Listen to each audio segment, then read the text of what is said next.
Hollanda'dan katılıyorum. Yani çok farklı, ilk defa böyle bir mitinge katılıyorum. Çok farklı bir duyguya sahibim. Ne olacak? Kur'an sevdası. Bizim kitabımız, rehberimiz. Biz sahip çıkmamız gerektiğini düşünüyorum.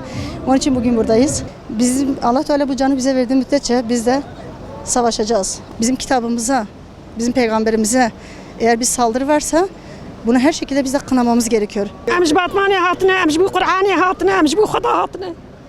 Emş bu Xuda hatına, emş bu Xuda, emş bu Kur'an'ı. Emş bu Kur'an'ı, emş bu Xuda'yı. Şeytanı. Kur'an'ı şeytanı. Kurbana Kur'an'ı bibi. Eşi kurbana Kur'an'ı bibi.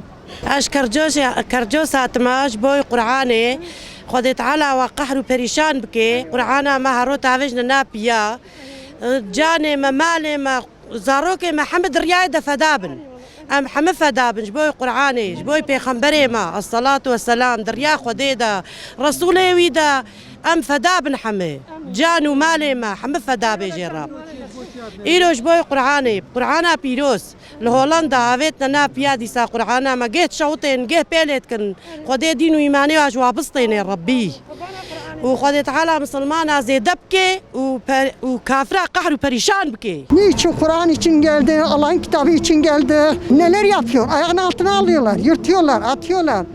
Allah'tan korkmuyorlar, her şey yapıyorlar. Biz onun için geldik, burada toplandık. Müslüman da bu böyle karşı çıkmalı. Görevini yapmalı. Buraya Kur'an-ı Kerim'imize çok kötü davrandıkları için dinimizi ayaklarının altına, Kur'an-ı Kerim'imizi ayaklarının altına attıkları için geldik. Ama Kur'an-ı Kerim her zaman bizim baş tacımız olmalı. Kur'an-ı Kerim ayaklarının altına almaları çok kötü bir şey, sinir bozucu bir şey. Ama karşılıklarını ahiret günde alacaklar inşallah.